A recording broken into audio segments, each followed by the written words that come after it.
Hello, I'm glad you're here. This is Jennifer McGuire. Now, this video has been in the making for several weeks now, and I'm hoping that you enjoy it. I have over 15 cards in here and lots of tips for doing stitching on your cards. Now, I've done stitched card videos in the past. I will link to a playlist up here on the top right. But there are some newer tips that I found that have been helpful to me when I do the stitching. And I found more and more people are interested in this as they found that it is really relaxing to do.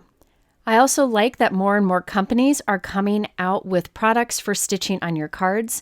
I will say I am not an expert on cross stitch or stitching in any way, but I've really spent a lot of time stitching on paper, and I found some things that work really well, and I wanted to share them with you.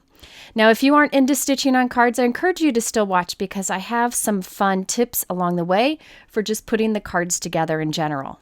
I will start by showing some basic supplies, including some new and old, also some basic stitches with some new and old tips, and then we will get into card making. First, you will need some thread or floss to do your stitching. For all of today's cards, I am using 6-ply floss. That means there are 6 thin threads that are together in one piece of floss, and we'll separate them as needed. Now, the 6-ply floss that I use, there are 2 different brands. This is a new product from Stitchable Cards. Our friends at Waffle Flowers has a new website called Stitchable Cards, and they have their own floss. They have 48 colors to start out with, and you can either buy them individually or do a pack like you see here. I really like this pack because it has a great variety of colors in it. It's a good starting point, and also I like that there are like light and medium colors that go together, so you can really create something beautiful. I will be using many of these in today's video, and be sure to go to Stitchable Cards because there is a lot of stuff over there, including a subscription to get different kits. Now, another type of floss that you can use is the DMC 6-ply floss. So this is similar to the Stitchable Cards and has been around for a long time, and there are a ton of different colors. I will say they don't have many variety packs that kind of give you the basic colors. That's why I like the Stitchable Cards option. But I have lots of this floss, so I also use this too. I do like to take the floss as you see it on the left and wrap it around the plastic bobbin like you see on the right and keep it in a container. It just helps to keep it organized. I'll put a link to all of that below also. Another thing that I like to use when I'm stitching is metallic thread. Now, there are many different metallic threads out there. I prefer the 1-ply metallic thread. You can double it up or triple it up if you want to. Altenew has metallic thread. There's a silver, a light gold, and a dark gold in a pack. Or I like to use this similar product from DMC. Now, this is really shiny. There is a silver, there's a gold, I think there's a couple other metallics. This has much more sparkle to it, but I just found my roll, so I didn't use it in today's video, but it's a great option too. Now, you can use, of course, any scissors to cut your threads for making stitch cards, but I really like these folding scissors since I take my stitching on the go. They fold up nicely, so you don't have to worry about them. I take them on the airplane, never have had any problems. I used these when I was a kid, and I still really like them. Okay, next we need to create the paper to do our stitching on. Now, you can get a die that cuts a bunch of different holes, so you can do whatever pattern you want. But today I am using dies that create patterns that are really easy to follow. If you prefer, there are pre-punched cardstock pieces over at Stitchable.com, so you won't need dies for those. I didn't use them in today's video, but that is a great option, and I will link to that below. Today, I use dies that are meant to create the stitching patterns for you. Here's a good example. This is from Spellbinders, and it's called the Stitch Petal Frame. It's a new one, and I really like it. It's very easy to follow. Now, the main die here cuts the little holes and it makes an impression of those lines that show you where you can do your stitching. There's also an outside die to cut it down to an A2 size if you want to use that. I used white cardstock, but you could use any heavyweight cardstock. Okay, now for this example, I want to use 2-ply for my stitching. You could do 2, 3, 4, whatever you want. But here is a trick that I haven't shown before if you're using 2-ply or any even number. So I cut a piece of this 6-ply floss and I'm pulling out one thread and then pulling out another thread. So these are 2 thin threads. I'm going to put them back together now, so it's 2 thick. The reason I pull them apart and then put them back together is so they're not twisted and it'll look better when you stitch. Now I'm folding this over so that all the ends meet up on one side and there's a loop on the other side. So again, this is 2 threads together with a loop on one end. Now I'm feeding that loop through the hole of my needle. If you have trouble doing this, you can use a needle threader. I will link to an option below, along with the option for the needle that I use here. The technique I'm showing here works anytime you're using an even number of threads. So now I have this through my needle. Up there on the top, you have the ends of the threads. On the other end, you have the loop. All right, so now we can start stitching. I have the loop over here on the left. I'm going to feed this through my cardstock. You can start wherever you want. Just choose a spot, get started. It's not hard to do. Now I put the needle through and notice the loop is hanging out here on the back side. We want that loop to stay there, so I'm going to hold it. Then I'll feed my needle through the next spot I want to stitch.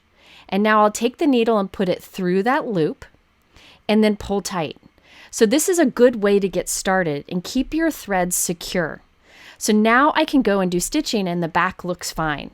So now I'll go up through the next hole and then stitch back to the last one. Then back up that last hole into the center. Now it really doesn't matter how you go about stitching this. In this example, I'm putting the little lines going from the center point to the edge of that diamond, and I'm also putting stitches around the diamond. You can skip that if you want to. You'll see different options in this video. But basically, you're just going back and forth through the holes, providing the stitching on the front. Now, there really are no rules to this. It doesn't matter how messy this looks on the back because no one will ever see it. So you just stitch how you want to. Now, I am following those those impressed lines that the die made. It's hard to see in the video, but they are there. So I know to go from the outside of that diamond to the inside. And then I just put a stitch around the outside edge too. So you can kind of see the pattern that I'm following here. I like to pull pretty tight. I use a heavyweight white cardstock here so that I can pull tight to keep the stitches looking really nice. If you have a lighter weight cardstock, I do recommend cutting 2 pieces and gluing them together before you stitch. That way the cardstock can withstand the stitching. But I'll tell you, in all of today's examples, except one, I only did 1 layer of cardstock. I'll show you the doubled up layer example later on. Okay, so I'm going to continue to stitch, and when my thread starts to get too short, I will end it by tucking it behind the stitching I've already done on the back. So this is one way to start and end your stitching. You start with that loop technique that I showed you at the beginning, and then you end by tucking the extra string under. Then you can trim this off short and continue on with a new piece of thread and just continue stitching. I'm going to show you a few other options because I think everybody stitches a little different, and sometimes one option is better than another. So for this one here, I can go ahead and get 2 more threads and continue to stitch.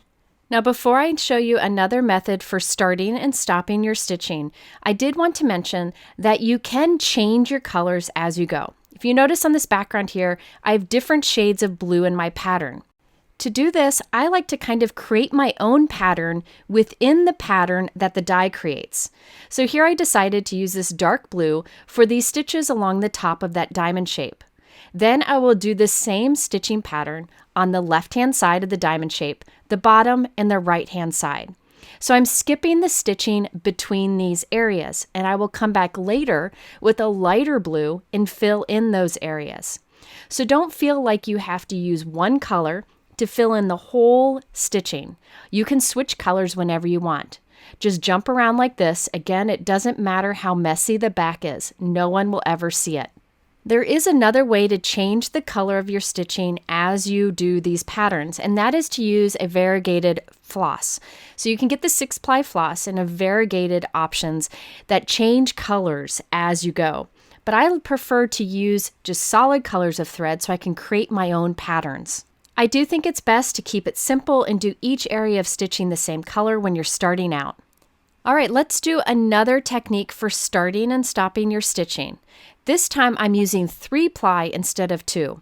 By using 3-ply, your stitching will look full and really give nice results. I'm using the Spellbinders Stitched Kaleidoscope strip dies for this. This is a fun layering die set. You stitch on one of the layers, then add the other 2 die cuts on top, and it gives an incredible result. And you don't need to add much else to the card. So I used these dies to cut from 3 shades of pink cardstock, and then I trimmed it down to be 5.5 inches wide, since that's the size card I want to use. Next, I cut a 6-ply piece of floss, and I'm pulling out 3 individual plies or threads, just like we did before, but we're doing 3 this time to get a fuller stitched look. Again, this is what I normally do. Once I have all 3 plies out, I put them back together. This will give for a nice stitch. I feed the 3 ends through the hole of my needle. You can use a needle threader if you need to. I then pull it so that one end is a little bit shorter than the other, and I start stitching. You can see I've already done 3 of the oval stitching there. We just need to do that last one. Now this is one way to start your stitching. Last time we did that loop with the even number of threads. This time I'm going to leave a tail on it. So I'm going up through the center hole here, and notice I'm leaving this tail on the back side. I am using a piece of tape to hold it in place until we're done stitching this thread. You could just hold it with your fingers if you prefer. The tape I feel is especially helpful when you're a beginner. Any kind of washi tape would work. Okay, so now the thread is coming up through the center, and I just go to the outside edge of the oval, and I keep going back and forth. I'm just following the little embossed marks that the die makes. Again, these Spellbinders dies make it really easy to follow the pattern. And I will continue to do this all the way around the oval. So once I have those center pieces going out from the center point to the edge of the oval, I'm now back stitching around them. Now on my last example, I did the kind of back stitches or the outside stitches as I went. It's really up to you, whatever makes sense to you. But here is an option of doing all those center stitches, and now I'm going around the outside edge. So I go up one hole, then go back one and pull that tight. Then I go to the next hole and go back one and pull that tight. There are a few different ways to do back stitches. I find that this method gives the best results. So you go up one hole, back one hole, and pull it tight. Then the next hole, back one hole, and pull it tight. So really, you can experiment with this and figure out what the best way is for you, but this is the simplest for many folks. Once I've gone all the way around and I'm done with my stitching, I'm going to end it by tying a knot. Remember we have that tail hanging off there? I'm holding it with tape. I'll remove that so I have the tail and then the other end of my thread, and I'll just tie it in a double knot. You could just tuck these ends under the stitching, but a lot of times I find I get quicker, cleaner results that stay put by doing a double knot. Totally up to you. I've shown several methods of starting and stopping in this video and previous ones. So whatever works for you is the way to go. Now for this particular one, we have these 2 additional cardstock layers that the die set creates, and I just used some Barely Art liquid adhesive to glue those layers together.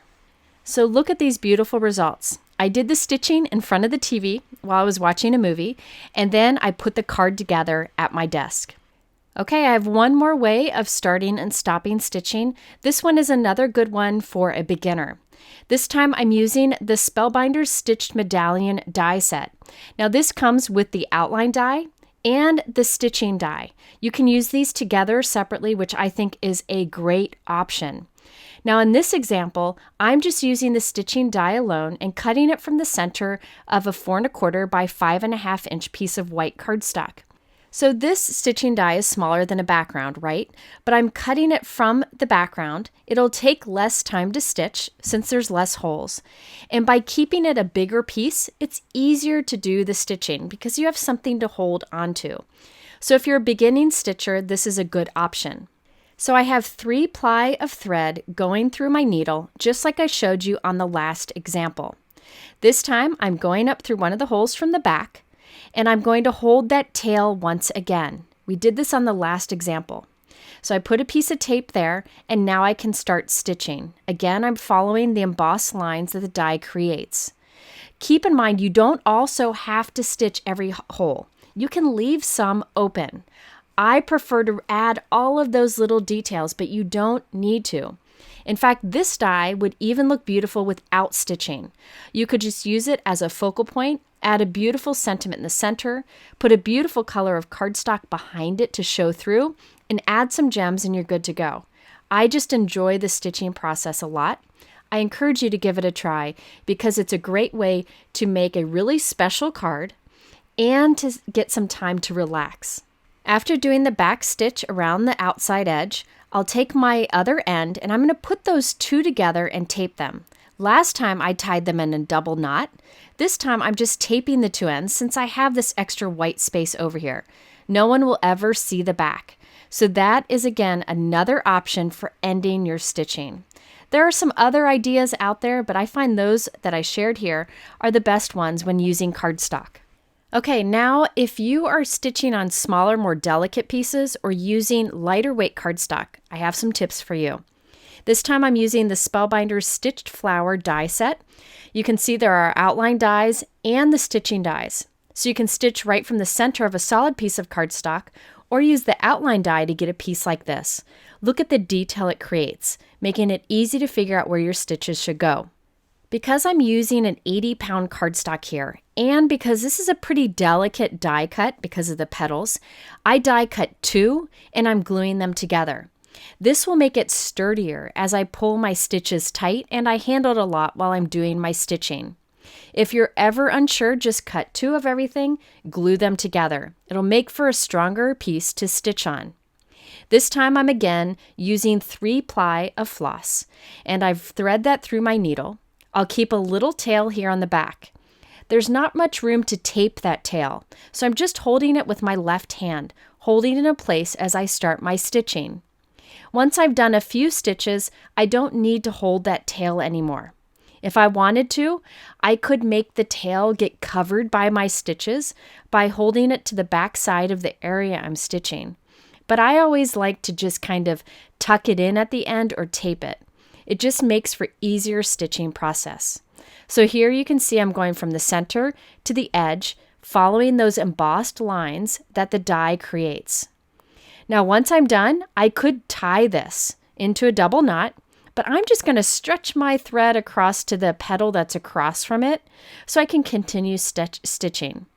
You can continue with the same thread as long as when you pull it along the back, it doesn't show through the front. So by going to the opposite petal, I'm able to continue my stitching. So I did all of that stitching from the center points. Now I want to use a lighter color for the outside edge stitching of the petals. So I have 3-ply of a lighter blue. This time I am going to start by tucking through some of the stitching I've done on the back. And I'll pull that. So now my tail is tucked behind the stitching on the back. Instead of taping it or tying it, that's really handy. Now I can just hold it as I get started, and I'll do stitching around the edge of these petals with this lighter color of blue. Once I'm done a few stitches, I don't have to hold the back anymore, and that tail of the thread is tucked back there and won't come undone. So that's another thing you can do. Start your thread by tucking it underneath the stitching you've already done on the back side of your stitch piece. So now I'll continue to do the stitching around the outside edge. There is no right or wrong way to stitch here. You can create whatever patterns you want. You can skip some holes if you want to save some time. Whatever works for you. After doing the ends of one petal, I will just tuck my needle through some of the stitching I've done on the back, pull it all the way through, and then cut that off. So we have a nice, clean beginning and end to our stitching. Again, it doesn't matter how bad the back of our stitching looks, as long as the front looks good. Once you get the hang of stitching on cardstock, you can really get creative, using lots of different colors, creating your own patterns, which I'll show you later, and even layering stitched die cuts. Here I've created 2 stitched pieces, and I'm gluing them together for a layered look. I use lots of different colors of floss, including the metallic, which adds a bit of sparkle. Then you can layer these together, which really creates something fantastic. I will even create another smaller flower die cut and stitch that and add it to the center of this. So basically, I did the stitching of the 3 pieces and then glued them together. You can use foam squares, liquid adhesive, or even glue dots. Now this one takes a little bit of time, but it's definitely worth it and something that I think the recipient will know took time and keep it as a keepsake. Look at all the detail on that. All you need to do is add a sentiment, glue it to a card, and you'd be good to go. Now, as I mentioned, there are many stitching dies out there, and Spellbinders has a bunch of different options for stitching patterns where it does the thinking for you. This is the Spellbinders Layered Stitch Background Die Set. So you have the stitching die and then 2 additional dies that create a layered look for it. And there is an outline die that you can use with the stitching die or without. Now that stitching die you could even cut twice, once on the bottom and once on the top of an A2 card to create a diamond pattern along the entire background. But in most cases, I like to do this. I use the stitching die and a piece of colored cardstock, and then I add my stitching in whatever colors I want. Here I did stitching from the center out and then a back stitch around the outside edge. Here I got creative and I didn't follow the embossed lines of the Spellbinders die.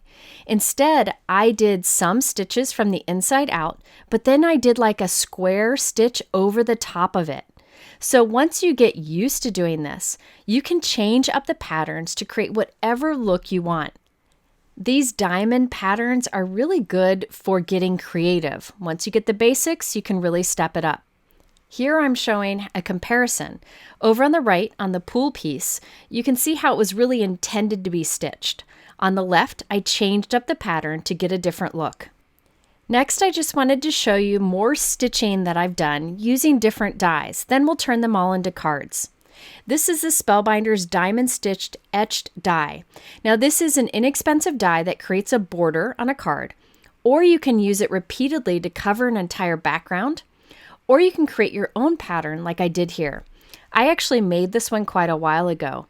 I just used the die in 3 different locations on an A2 card panel. Very easy to do, and then I did different colors of stitching. So keep in mind you can use these to create backgrounds even if it is a small stitching die. All right, now the next 2 cards use a background die for stitching. This is the Spellbinders Circular Stitch Background Die. Now, if you are new to stitching, I think this is the way to go because it creates an entire background of stitching. You get some good time relaxing while you do the stitching, and then you really have the focal point of your card complete. All you need to do is add a sentiment, and you have a really special card that will be a keepsake for the recipient. Now, creating a stitch background is beautiful as is, but by doing it on a bold color of cardstock, it really stands out even more. Here I did some stitching using the techniques I showed you before, and I'm putting liquid adhesive along the back of it. I make sure to put liquid adhesive on the outside edge and on the thread itself in lots of different places, and then I can add it to my card. This blue panel was a little bit smaller than 4 1/4 by 5 1/2, so I can add it to a top folding white note card that is 4 1/4 by 5 1/2, and then I want to put something really heavy on it. I like to put my MISTI on it and then my die cut machine to give it some time to dry. Let's finish this card while we're here. I added the My Favorite Things Thinking of You die cuts. I die cut twice from white cardstock, glued those together, and then added it to our stitched background. I also added some blue pearls to the stitch pattern. This is a great way to make it stand out even more. I like the pearls mostly from Lucy's cards and also from Trinity stamps, but anything you have on hand, any pearls or gems would work well for this. So really the time on this card went into the stitching. Once you're done with that, the card is very quick to pull together. Here is another example using the same background stitching die. I cut this from white cardstock and did some pink and purple and metallic thread stitching. On it, I added a sentiment from the My Favorite Things Hello Posh script die set. I cut the shadow die from white cardstock and the Hello Friend from dark purple cardstock, glued those together, and added them to our stitch background. All of that is on a 4 1/4 by 5 1/2 inch top folding note card. I did add some soft purple colored gemstones so that they can catch the light in those little circle patterns on the background. I also added some shimmer pen to the Hello Friend so that it would sparkle, and stand out against the busy stitching background. Next, let's create a lot of cards with different stitched backgrounds. I'll show them as we go. But I thought it'd be best to create a bunch of sentiments to add to them quickly. Now, the sentiments I chose for a lot of my cards today are actually foiled. Here I used this Spellbinders Glimmer Sentiments die set. I've used this in a video before. It's definitely a favorite of mine. This set has the hot foil plates for happy, birthday, thanks, and hello, and also the dies to cut them out. Here I'm putting a little bit of temporary adhesive on the back of the foil plates themselves and adding them to a piece of typing paper or printer paper, something thin. This will just hold them as we do the foiling process. Since I'm doing the foiling, I might as well do more sentiments than I need. So I chose some foil plates from Honeybee, and I'm also temporarily gluing those to that same piece of copy paper or printer paper. This will just allow me to make more sentiments at once. I'm also using the Spellbinders Hello Dear Friend foil plate. I love this one, and I've used it many times. Now I'm picking up that piece of thin printer paper and putting it onto my Spellbinders Glimmer machine. You can use any hot foil machine that works with whatever die cut machine you have. I've warmed up my machine and it's ready to go. On top of this, I'm putting a piece of hot foil from Spellbinders, pretty side down, onto those hot foil plates. On top of this, I will put a piece of smooth cardstock. I like to use Hammermill. Whatever cardstock you have should work fine. Then I put the two plates on top, per the instructions, press the button, and wait for the timer to finish. This heats up the plates. Then I'll take it over to my die cut machine and run it through, and this puts pressure on the plates. Between the heat and the pressure, we'll get a beautiful foiled image. If you have a different die cut machine, there are different foil machines. You just need to look for the manufacturer. There I have lots of sentiments that I can use on different cards. The reason I used that piece of typing paper was just to keep them from shifting as we did the foiling. I then can use the coordinating dies to cut them out. I don't want the negative piece of our foil to go to waste, so I'm taking my solid hot foil plate from Pinkfresh Studios, which I highly recommend, and putting that on my Glimmer machine. I'll lay the leftover foil face down onto the plate, then a piece of cardstock, then the plates that come with the Glimmer machine. I'll push the timer button. When it's done, I take all of those plates out and run it through my die cut machine to add the pressure. This will allow us to use the negative of our cardstock to create a reverse foiled image. Might as well make the most from all that we do. So now I can peel away the plastic, and now we have the reverse. So it's white with the foil around the outside edge. We can die cut those too. Now let's do some sentiment strips. This is a Spellbinders Sentiment Glimmer set, and I have again temporarily adhered the sentiments onto a piece of printer paper. I'm laying foil on top of that, then a piece of smooth cardstock, then the plates that come with the machine. I'll press the timer button. Once it's warmed up, I'll run it through my die cut machine. Again, check out that video for more details on this process. I'll have it linked here at the top right. I really like to foil my sentiments because it makes it shiny, which will allow it to stand out even against a busy background. Now, this foil sentiment strip set comes with dies too to cut them out, which really makes it easy. So I can cut little banners to add to my cards. And remember, I have that negative space foil that I can use with my solid hot foil plate to get the reverse sentiments also. So after about spending 15 minutes with my foil machine and some hot foil plates, I have lots of sentiments ready to go to add to different stitch cards. All right, let's start pulling some of these cards together, adding the foil sentiments. On the background of many of my stitch cards, I use the Hutson piercing plate. This just creates tiny little holes or pierced holes that add some interest to the background of cards. I like that this doesn't have a cutting edge around the outside, so you can just pierce the front of a note card. So I'm taping the die to the front of a top-folded note card. I'll keep it open as I run it through my die cut machine, and I end up with this pierced note card. It just adds some interest. You can stitch those if you want, but I just like it to match up with my stitching dies. So here is a stitch piece that I did off screen. I added the layering die cuts to it, as I showed you earlier. You can see for one of my layering die cuts, I used a champagne colored glitter cardstock from Memory Box, so it adds some sparkle to it. I also added my foiled sentiments and some pearls to the stitching. So we have a lot going on here on this. We have the stitching, the glitter cardstock, and the foil and the pearls, all pulling together to make a really special card. Now here is a completely different looking card using the same Spellbinders stitched background die set. I used white cardstock for all of the layers here, and then added it to a purple note card where I again used that Ellen Hutson piercing die. Now that centerpiece is a hello sentiment, which is foiled from Spellbinders. And I did the reverse once again, so it has the black outline with the white letters, using that Pinkfresh Studio hot foil plate. This time I used the same dies, but made a landscape card, a horizontal card. Now you could also use this die and stack them on the front of an A2 card so it covers the entire thing, but I like it as a focal point in the center. I used a foil thanks sentiment and a sentiment strip underneath it, and again used that Memory Box glitter paper for the top layer die cut so there would be some sparkle. And my final card using the Spellbinders Stitch Background Layering die set has white with bold colors of blue. Now this one was really fun because I used the brightest colors of thread and the brightest colors of cardstock to match. I also changed up the pattern by getting creative with the stitching and also added some pearls to it. One of the best things about creating a stitched background is you can add any sentiments to it, even a leftover die cut like this one that you see here. I found it in my leftovers drawer.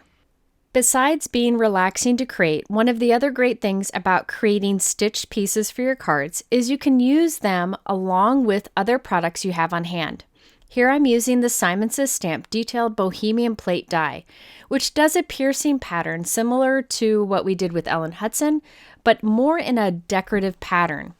I used that on a piece of plum cardstock, just a little strip of it, and added it to the bottom of a pink note card. I also added some foam tape on the back of our stitched border, and I'll put that right on top. Very quick to do. All we need is a sentiment. I chose this Inkblot Shop Simple Saying stamp set. This is a great stamp set that includes many different occasions all in one set. Sets like this are really essential to have in your craft supply because you can reach for them very quickly. I use my anti-static powder tool. Now I'll stamp one of the sentiments with Versamark ink. Then I will add white embossing powder and heat set it. This will create a very simple white sentiment that allows both the sentiment and our stitching to stand out. Now you know me, I love the details. I feel like putting in that extra 5 minutes to add the little details makes a big difference. On this card, I added little die cut hearts to the center of our stitched ovals using a Simon Says Stamp die. Then I also added some light pink pearls to the border. These little steps don't take long but make a big difference in the end card. I even added glossy accents to those heart die cuts so they would have some shine. Here's a closer look at the completed card. Now I did this all monochromatic pink with the splash of white, but you could do this card in lots of different colors. In fact, I think it'd be great to do this card in each of the different colors of the rainbow and then give them to somebody as a card set. So they would have lots of different cards. You could even change up the sentiments if you wanted to. Now the stitching on this really didn't take that long to do, but it looks like it took even longer because of the layering die cut set we used and the details we added. It really makes for a special card. Here's another stitch border card that I created, but using a different die set. This uses the Spellbinders Circular Stitch Strip die set. You can see it over there on the left. You can either do the border along a card or use the dies to cut it out, or you can even create a little ornament shape from one circle stitch. I decided to do a border along a mini slimline card that is 6 1/4 by 3.5 inches. I did colors of the Ukraine so that I could auction this off to raise money for efforts over there. I used blue and yellow thread and also some gold. I did a white heat embossed sentiment from Inkblot Shop right along the bottom and matched it up with a white mini slimline envelope. Next up, remember this layered die cut piece that I created earlier? Now let's finish that off into a card. I used the outline die to cut from white cardstock, and I'll glue our layered stitch piece onto that so that the white shows through. This gives a nice finished look. I thought this would be fun to add to the front of a card where I used a stitching die without any stitching. So I'm using the circular background, and I'm taping it temporarily to the front of an A2 folded note card. And I'll run that through my die cut machine, creating holes in the front of the card only, so you can actually see through to the inside. On the front of this, I'll glue that layered stitched die cut piece. Liquid glue is really best for this because you can wiggle it around until it's centered and straight. I created another solid white die cut that I'll glue to the back side of the front of the card, lining it up with the front so it looks nice and clean. I then will add a piece of pink cardstock to the inside of the card. That way this light pink will show through all of those little holes. So here I used a background stitching die, but I didn't do stitching. Instead, it just adds interest. Okay, so to finish this off, I used one of my reverse foiled sentiments right on top of our layered stitching. When I write my personal sentiment on the inside, I'll make sure it's in the center so it's hidden behind that panel on the front. So here's a closer look. You can see I also added a few pearls, but really the focus is on the stitching on all of those layered die cuts and that reverse foil sentiment in the center.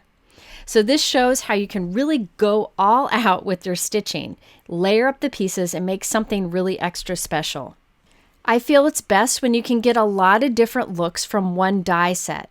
So here I used the same stitching die set, cut it from white cardstock, and added it onto a pool color background and a white note card.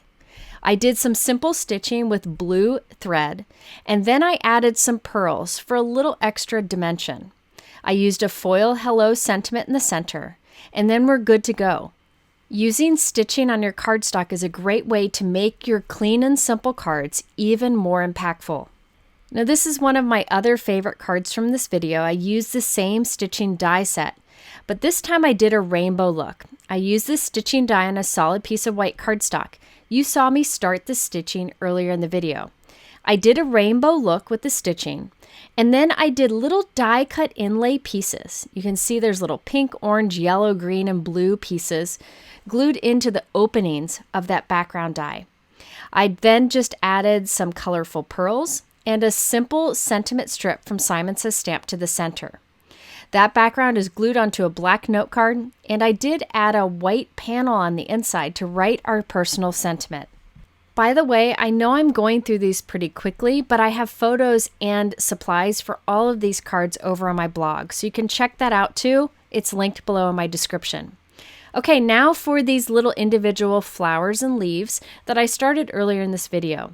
For the background, I used the Spellbinders March 2022 Large Die of the Month.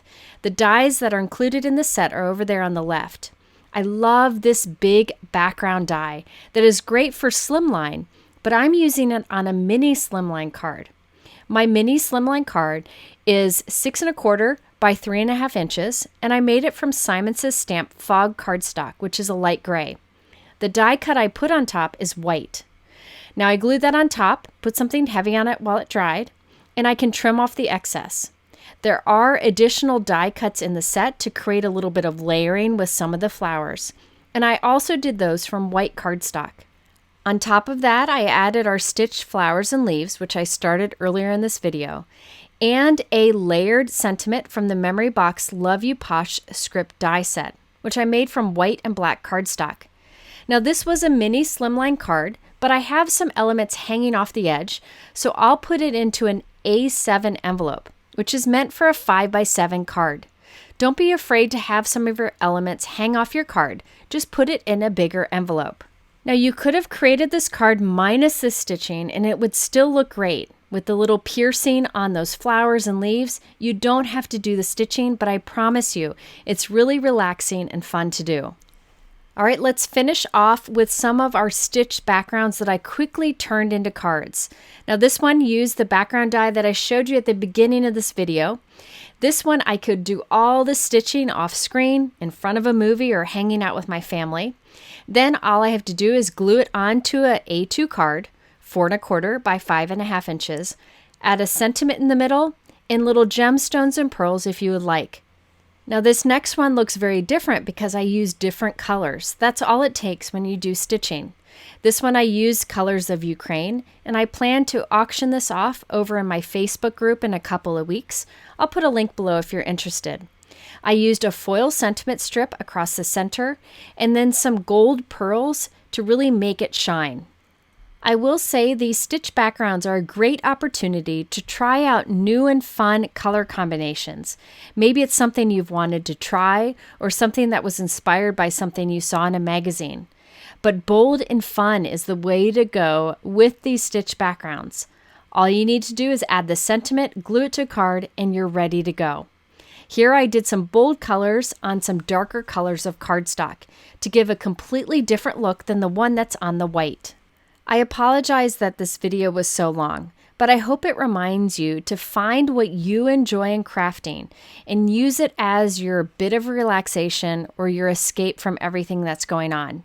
For me, stitching is one of my favorite things to do. So I can take this to my son's baseball games as I watch him pitch, which really stresses me out, I can do some stitching and relax. And then at the end of the game, I have a card that I can share with someone. I do appreciate you watching this long video. I have all the supplies linked below in my YouTube description, but I encourage you to go to my blog. I have photos of all of these cards, and you can bookmark them and save them for future reference. If you're interested in other stitching videos, I will have them linked here at the end. Thanks for watching. I hope you have a wonderful day. We'll see you soon.